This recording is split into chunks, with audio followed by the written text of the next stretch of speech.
नासिर रोहिड़ी जे ॻोठ अल्हा अभायो जे रहवासी बासिर पारां ॻोठ ते कब्ज़ो करण ख़िलाफ़ एहतजाज कयो आहे। इन हवाले सां पेश आहे सैफुल्लाह बलोच जी हीअ रिपोर्ट। नाज़रीन, अॼु असां हिते रोड़ी लॻे ॻोठ अल्हा अभायो ॻोठ में मौजूद आहियूं, जेको अॼुकल्ह जो नालो कराची सॾियो वेंदो आहे।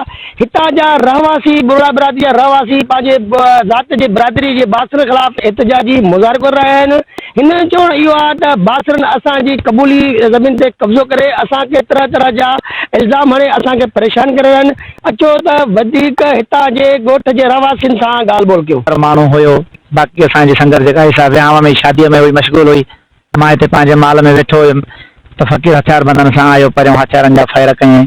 हथियारनि जे फ़ैरनि जे करे हिरासमेंट जे करे मां ॿाहिरि निकितुमि त हुनजो भाउ फ़क़ीर दिलबर ऐं ॿिया साथी मूं ते तशदुद कयूं, जेको मां माज़ूर थी वियो आहियां। हाली मां नथो सघां, मुंहिंजे गोॾनि खां हिन खां मां ज़ख़म मिसकिन अतीब सम्झी करे असांजे घरनि ते हमला कया अथईं। ऐं उन खां पोइ जेको आहे सो जेको चए थो त असांजा जेको आहे खाता आहिनि जिन में घर ठाहियूं वेठा आहिनि, हुनजा जाली खाता ठहिराया अथईं। उन खां पोइ जेको ज़मीन आहे असांजो 5 एकड़ 10 गुंठनि जो ज़ाती असांजे नाले ते खातो आहे, उहो असांजो वेठो खाए थो। ऐं असां जंहिं महिल बि वञूं था त हिकु न 5 चकर असांजा माण्हू मारे करे फिटी ज़मीन में करे उछले वियो आहे।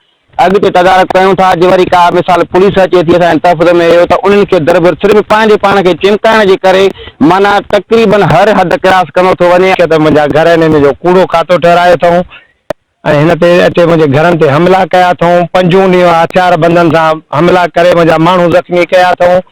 इन खां पोइ हिन मां ज़ोरीअ वाटर कोर्स ठहिराए थो, जेका मशीन ई हिन जी सेंक्शन न आहे। अॻु 1987 में हिन जे ॾाॾे सां नाले सां मशीन जी नेबाऊअ सां जेका अनाथोराज़ी हाणे हिन कूड़ो उहो ठहिराए रिकॉर्ड मशीन जो चए थो त मुंहिंजी मशीन सेक्शन आहे।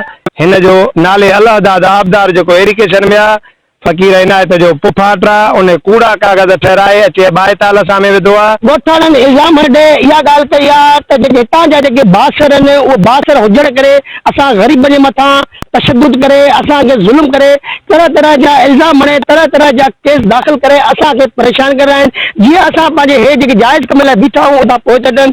असां वसवारनि खां अपील कंदासीं ख़ुदा रा असांजी मदद कई वञे, असांजी सहकार कई वञे, असांजी मालिकी कई वञे त जीअं ज़ालिम जे मथां जेको असांजो ज़ुल्म थी रहियो आहे इहो असां ख़तमु थिए। असां वसवारनि खां अपील कंदासीं त असांजे लाइ इंसाफ़ खपे। कैमरामैन शेख सलीम सां गॾु सैफुल्लाह बलोच, मेरन टीवी न्यूज़, रोड़ी।